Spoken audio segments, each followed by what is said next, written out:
Now let us begin with the next topic, which is protein metabolism. Again, like we did in lipids, in protein metabolism, we will divide the chapter into two parts. First part will be the biosynthesis of amino acids, and the second part will be breakdown of amino acids and proteins. Now, in this chapter or in this topic, we'll talk about biosynthesis first. The biosynthesis of amino acids takes place from the intermediates of different processes, which are glycolysis, Krebs cycle, and the pentose phosphate pathway. तो इन सबके इन तीनों में कुछ कुछ intermediates होंगे. Those intermediates will be used to synthesize amino acid. Now, synthesis of amino acids in humans usually takes place via simple pathway. तो जो amino acids easily बन सकते हैं mammals या humans वो खुद बनाते हैं, but जो amino acids नहीं बन सकते they will be derived from diet. ठीक है, unlike in bacteria and plants. Bacteria and plants, they will synthesize almost all the 20 amino acids.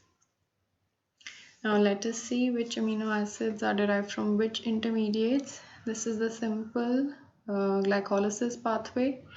This is Krebs cycle. This is Krebs cycle. ये straight pathway है glycolysis का, और ये जो branching हो रही है, this is the PPP pathway, pentose phosphate pathway. Now let's see which intermediates will give rise to which kind of amino acid.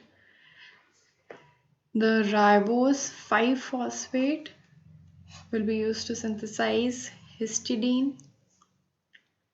3-phosphoglycerate will be used to synthesize first serine, and from serine, glycine and cysteine can be derived.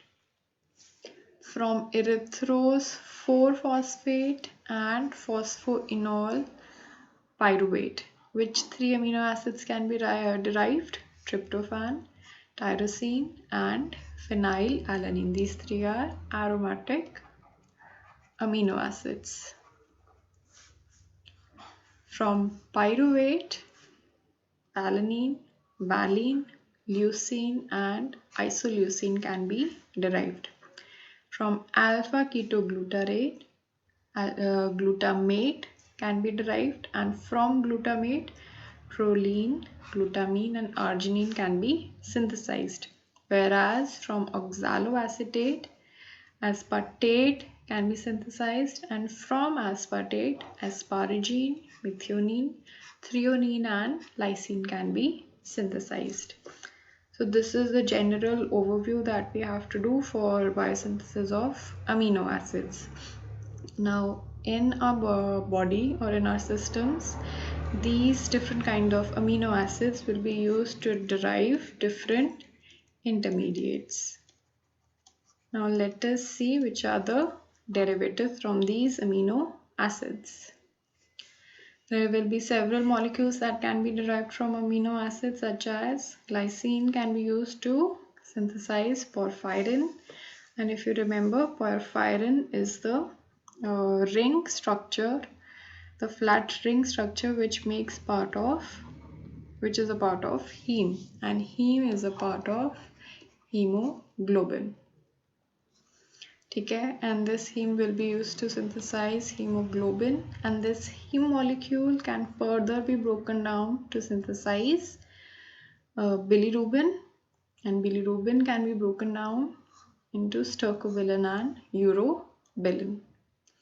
Glycine can also be used to synthesize creatine, which is a source of energy in the muscles.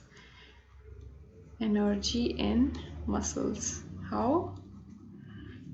Creatine phosphate is broken down into creatine and then it releases energy. Now, glycine will also be used to synthesize creatine using arginine and methionine.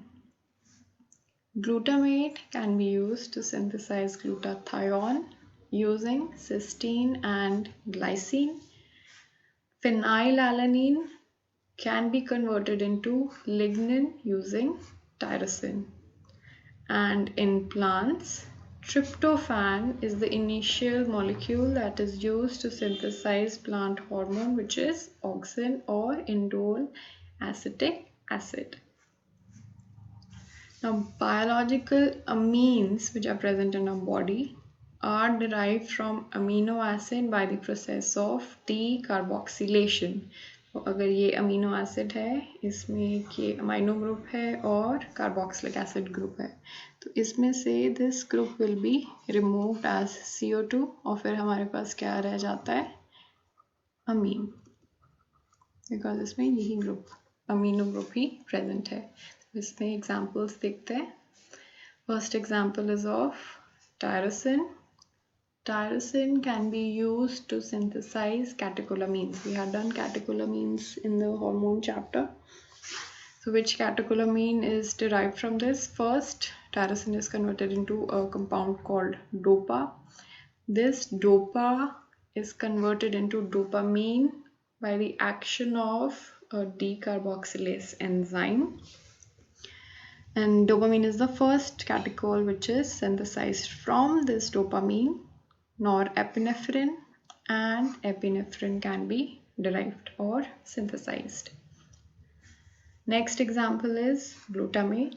Glutamate में से जब CO2 निकलेगी by the action of decarboxylase or glutamate decarboxylase, it can be converted into GABA, which is a neurotransmitter.